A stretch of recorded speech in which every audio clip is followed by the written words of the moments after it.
Hello everybody. I'm going to today do this dragon mold.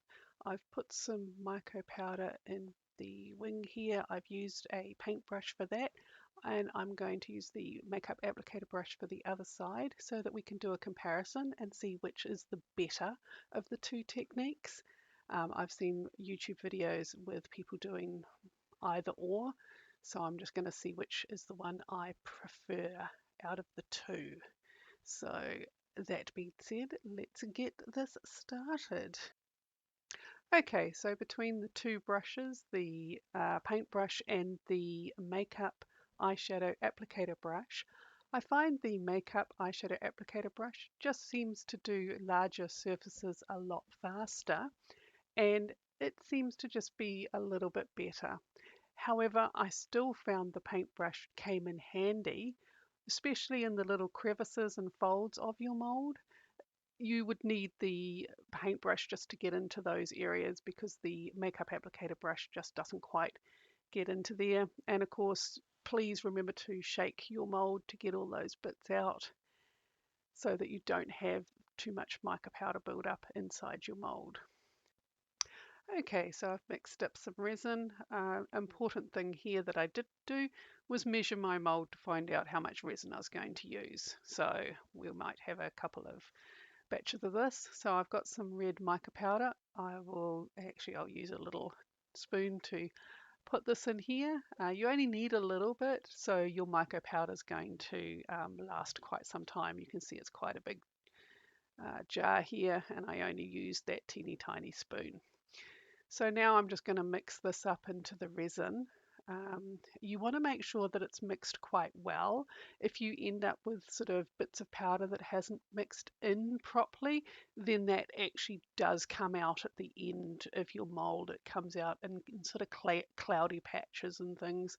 So you want to scoop around the bottom and just around the sides, and of course um, move your spatula across the end and things like that. Just make sure you get all that mico powder dissolved into the resin. So if you just keep, as you can see here, just keep mixing it up. And once you think it's in the right sort of consistency and mixed really well, then we'll start pouring this into the mold. I'm going to do this in probably about 2 batches just so that I can be bit more controlled on actually getting it evenly spread in there. And of course I use silicone mixing cups and spatulas only because they make it so much easier to clean. I know a lot of people use disposable ones. I just find that I'm a bit better with the silicone ones because you can just leave it to dry and then throw those away. So I'm just pouring all this in, just trying to get a good sort of ground coverage on the mold so that we don't have to sort of worry too much, and I'll just sort of spread it into some of the smaller areas. Of course, getting in there with my spatula and clearing all that resin out of there so we get it all covered. Right, so now a good way to get rid of the bubbles on these is you run around the side of the mold here just with like your dotting tool. This is to stop some of the bubbles that would be in those little crevices down at the bottom of your mold.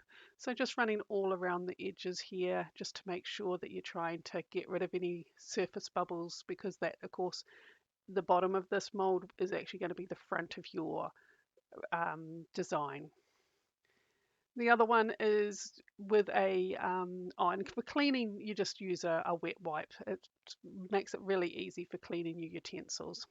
And then for any bubbles on the surface, just the long lighter, just over the top, and just make sure you don't burn your mold, but just running it over the top of the resin, it's going to pop all those air bubbles on the surface that you'll be seeing at that stage. You'll come back probably in about half an hour or so and run this again just to get rid of all those bubbles. Okay, so now we just need to leave this probably overnight as best, and then turn it out in the morning. We'll see you then.